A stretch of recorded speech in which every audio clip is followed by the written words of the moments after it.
กองบัญชาการป้องกันความสงบแขวงไชยสมบูรณ์สรุปเวียกงานป้องกันความสงบประจำปี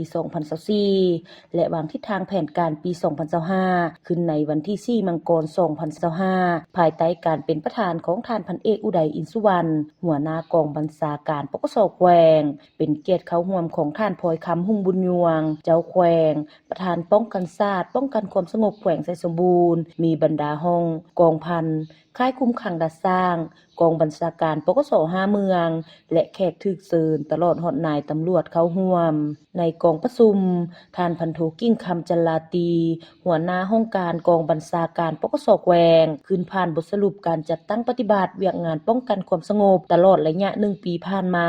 กองบัญชาการปกสแขวงไชยสมบูรณ์ได้จัดตั้งปฏิบัติ4คาดหมายที่วางไว้เป็นต้น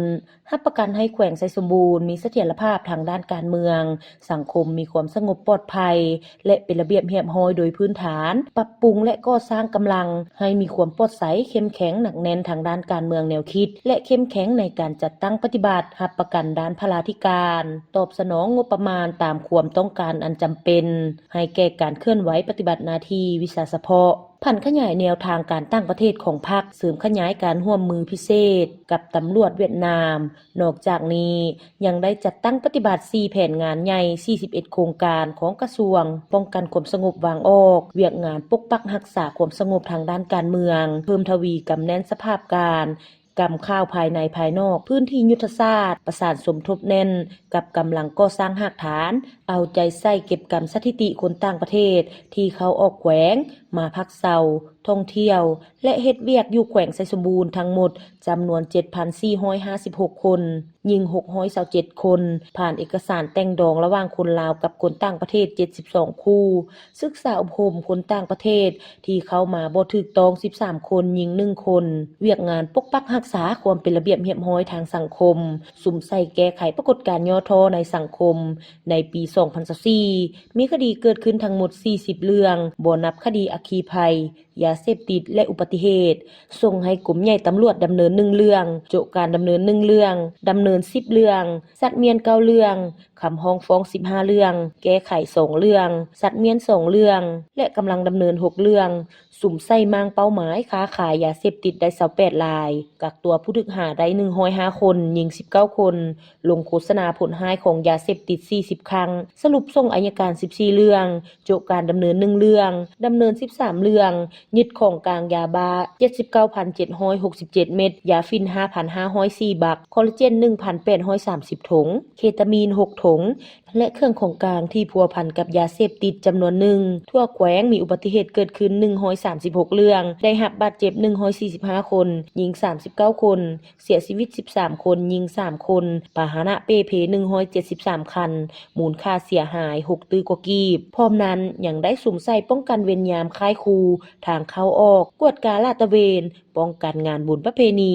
วันสำคัญของพรรคของชาติและป้องกันแขกการนำขั้นสูงลงมาเฮ็ดเวียกอยู่แขวงไชยสมบูรณ์หันเอากำลังลงก่อสร้างหากฐานการเมืองพัฒนาชนบทหอบดานขึ้นทะเบียนสัมมโนครัวใหม่706ครอบครัวออกบัตรประจำตัวใหม่ 1,318 คนยิง610คน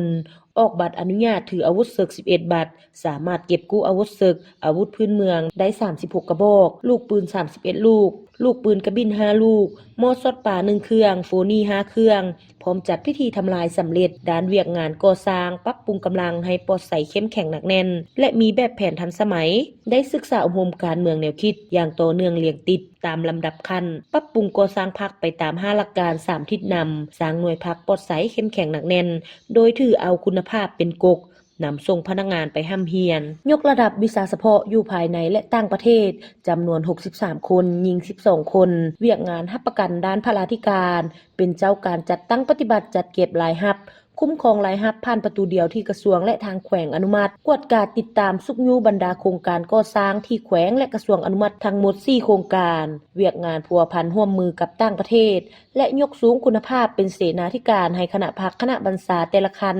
ให้เข้าสู่ระบอบระเบียบและคุณภาพใหม่พัวพันร่วมมือกับต่างประเทศเพื่อนมิตรยุทธศาสตร์และปฏิบัติแนวทางการต่างประเทศ ของภาครัฐวางออกอย่างถูกต้องเข้มงวดโดยเฉพาะกับกองบัญชาการตำรวจแขวงบักย่างและแขวงเซลาสเวียดนามจากนั้นผู้เข้าร่วมกองประชุมก็ได้พร้อมกันประกอบคำคิดเห็นใส่บทสรุปอย่างกงไปกงมาเพื่อพร้อมกันซอกหาช่องทางแก้ไขปรับปรุงจุดอ่อนข้อคงค้างในระยะผ่านมาให้ได้รับการแก้ไขที่ดีขึ้นตอนท้ายกองประชุมท่านพลอยคำหุ่งบุญยวงเจ้าแขวงประธานป้องกันศาสตร์ป้องกันความสงบแขวงไซสมบูรณ์มีคำเห็นโอ้ลมต่อนายตำรวจพร้อมทางเน้นหนักให้เพิ่มทวีเวียกงานก่อสร้างพรรคก่อสร้างกำลังป้องกันความสงบให้ปลอดใสเข้มแข็งหนักแน่นเด็ดเดี่ยวปรับปรุงแบบแผนวิธีนำพาบรรษาและแบบแผนวิธีเฮ็ดเวียกให้ละเอียดรัดกุมยิ่งขึ้นตั้งหน้าผันขยายแนวทางป้องกันศาสตร์ป้องกันความสงบทั่วปวงชนรอบด้านอย่างแข็งแรงสืบต่อหันเอากำลังลงก่อสร้างหลักฐานเพื่อปรับปรุงข้อประสานงานระหว่างแขวงหาเมืองหาบ้านได้อย่างแข็งแรงเน้นใส่แก้ไขโน่นแหนงก่อความบ่สงบให้ได้โดยพื้นฐานและพร้อมกันจัดตั้งปฏิบัติทิศทางแผนการปี 2025ให้เป็นรูปธรรมและมีผลสำเร็จหลายขึ้นกว่าเก่า